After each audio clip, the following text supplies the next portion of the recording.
Hi, I'm Johnny, and I'm going to be reading from A Christmas Carol by Charles Dickens. Stave 1, Marley's Ghost. Marley was dead, to begin with. There's no doubt whatever about that. The register of his burial was signed by the clergyman, the clerk, the undertaker, and the chief mourner. Scrooge signed it, and Scrooge's name was good upon change for anything he chose to put his hand to. Old Marley was as dead as a doornail. Mind, I don't mean to say that I know of my own knowledge what there is particularly dead about a doornail. I might have been inclined myself to regard a coffin nail as the deadest piece of ironmongery in the trade. But the wisdom of our ancestors is in the simile, and my unhallowed hands shall not disturb it, or the country's done for. You will, however, permit me to repeat emphatically that Marley was as dead as a doornail. Scrooge knew he was dead. Of course he did. How could it be otherwise? Scrooge and he were partners for I don't know how many years. Scrooge was his sole executor, his sole administrator, his sole assign, his sole residuary legatee, his sole friend, and sole mourner. And even Scrooge was not so dreadfully cut up by the sad event, but that he was an excellent man of business on the very day of the funeral, and solemnized it with an undoubted bargain. The mention of Marley's funeral brings me back to the point I started from. There is no doubt that Marley was dead. This must be distinctly understood, or nothing wonderful can come from the story I'm going to relate. If we were not perfectly convinced that Hamlet's father died before the play began, there would be nothing more remarkable in his taking a stroll at night in an easterly wind upon his own ramparts than there would be in any other middle-aged gentleman rashly turning out after dark in a breezy spot, say St. Paul's churchyard, for instance, literally to astonish his son's weak mind.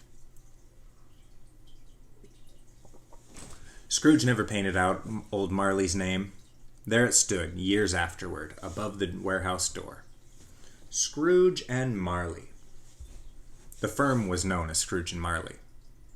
Sometimes people new to the business would call Scrooge Scrooge, and sometimes Marley, but he answered to both names. It was all the same to him. Oh, but he was a tight-fisted hand at the grindstone, Scrooge. A squeezing, wrenching, grasping, scraping, clutching, covetous old sinner. Hard and sharp as flint, from which no steel had ever struck out generous fire. Secret and self-contained, and as solitary as an oyster. The cold within him froze his old features, nipped his pointed nose, shriveled his cheek, stiffened his gait, made his eyes red, his thin lips blue, and spoke out shrewdly in his grating voice. A frosty rime was on his head and on his eyebrows and his wiry chin. He carried his own low temperature always about with him. He iced his coffee in the dog days and didn't thaw it 1 degree at Christmas. External heat and cold had little influence on Scrooge. No warmth could warm, nor wintry weather chill him. No wind that blew was bitterer than he. No falling snow was more intent upon its purpose. No pelting rain less open to entreaty. Foul weather didn't know where to have him.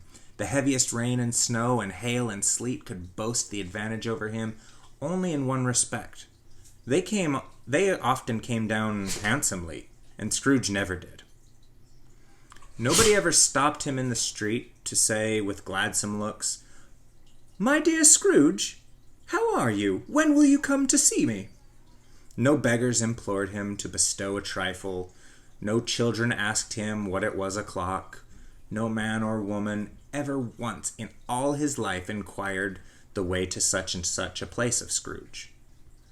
Even the blind men's dogs appeared to know him, and when they saw him coming on, they would tug their owners into doorways and up courts, and then would wag their tails as though they said, No eye at all is better than an evil-eyed dark master.